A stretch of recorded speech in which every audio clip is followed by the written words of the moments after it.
So Michael and I, we're on a mission over here. We're on our way to Idaho. We're passing through Medford, and we meet this man. And he's like, "Are you sure you two are not angels?" We're going to tell you this story about this wonderful experience we just had at Trader Joe's. Yes, so some of you who know me already might know that I am very fond of the book The Pilgrim's Progress. And I walk into this Trader Joe's after we had eaten together, wearing this shirt here, this Open the Armory shirt. And the cashier, he asks me, "What is Open the Armory?" And I tell him, well, one of my favorite quotes, it goes like this: the Bible is the armory where we may equip for the struggle. So it's all about encouraging people with quotes and things like that. So right after that, he asks me, "So have you read The Pilgrim's Progress?" And in my heart, I'm like, of course I've read The Pilgrim's Progress. It's my favorite book, or my second favorite book, and that is like what I tell him. So I tell him it is my second favorite book, and he's like, whoa.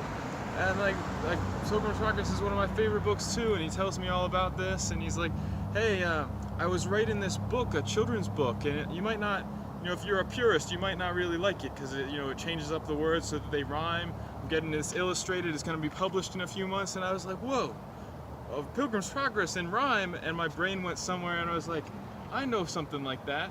And I pull up YouTube, and I'm like, Pilgrim's Progress movie, and I knew that there was this Pilgrim's Progress movie where they put all the words in rhyme. And I show it to him, and he's like, I wrote part of that movie. And then he said, I'm in that movie. And he said he was faithful, and immediately I was like, oh, I recognize this man. I was just so amazed, and I was just overfilled with joy in that these past few days, the time we have had this trip, for those of you who have read The Pilgrim's Progress, there's this portion where it goes into the hill difficulty. And we even quoted it together where he says, the hill difficulty, I covet to ascend. And it just is this powerful promise. And we were having this difficulty in our experience, and I was physically exhausted, emotionally exhausted. I was singing and claiming the promises, fighting the good fight. And I walk into this Trader Joe's and meet this brother, and it was such a blessing. I was so encouraged by God's providence. And we have a picture of him here. I think Enoch just had it. This brother there, and we can put a link in the description there for the video that he's a part of. And it was just such a great blessing, and it really encouraged me to be faithful in that which is least, to continue to walk by faith and trust that God orders our steps. And it really left me with the impression that it matters how we dress, because for a long time I like to dress plainly and simply, and it was a struggle for me to put on a shirt that had anything and all on it. But this all began because he asked me, so what is Open the Armory?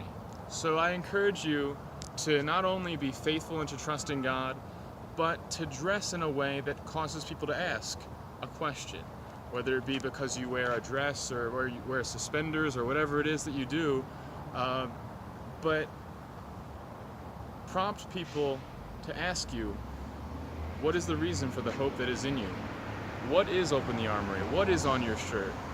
And why do you have a smile? Because wearing is not exclusive to clothing. Why are you so joyful? Can be a question that you can answer. Absolutely. And I was over here in the parking lot, and I was seeing these guys talking. This guy, he's usually not the most animated with his arms and getting all excited and like, yeah, unless it's talking about the Bible, Open the Armory, Pilgrim's Progress, and so I'm over there, I'm just walking, and I see Michael like through the doors that they were about to close, and I like barely see him, and his arms going like this, like he's preaching, and I'm like, they must be talking about the Bible over there. So I'm like, let me show up, and then I go there, and I quickly discern they're talking about Pilgrim's Progress. And then he's like, yeah, I wrote part of that book. And I was like, what? And then Michael pulls up on his phone. He's like, hey, this is a YouTube video of the Pilgrim's Progress movie. And I'm like, that was recorded here? And he was saying, yeah, that's from here. And he's like, where are you guys from? And we're like, well, we're coming, he's from Pennsylvania. I'm from Southern Oregon, so we're in Medford, Oregon here. And this is where I grew up. And then I told them that we're on our way to Idaho, and we are on this caravan. We're all moving. And he's like, oh, wow, so how long are you being here? It's like, we're just passing through. He's like, whoa, this It's like, what are the chances of both of you being here? And I'm like, this is not a coincidence. And he's like, no way. God, and he's like, are you sure you're not angels? And we're like, we are messengers, but we're not that kind of angel. And we do have a message. So we swapped contact information. We're going to be in touch. And that's the power. When you have these great connections, I want to encourage you, a tip for evangelism is get people's contact info. It's good leaving literature, giving them a DVD or a book, but so much better if you can swap phone numbers, Facebook contact, so that you can keep in contact together throughout the week and continue to maintain and develop a relationship. I'm really looking forward to seeing this young brother. It looks like he's on fire for Christ, and hey, anyone who likes the Pilgrim's Progress is a friend of ours, right, Michael? Amen. That's right. And if you haven't gotten the book Pilgrim's Progress, you gotta check it out. It is an amazing book. John Bunyan wrote that book when he was sitting in prison for preaching the gospel. And he was breathing the very atmosphere of heaven as he wrote that book.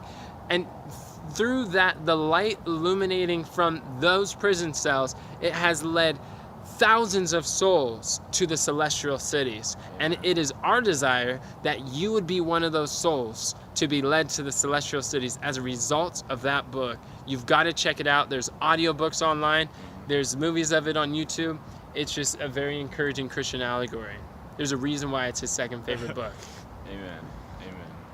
So, thank you so much for watching this video. I encourage you to be a witness, to dress as a Christian, and to cause people to ask the reason for the hope that is in you. Shalom, Amen. my friends.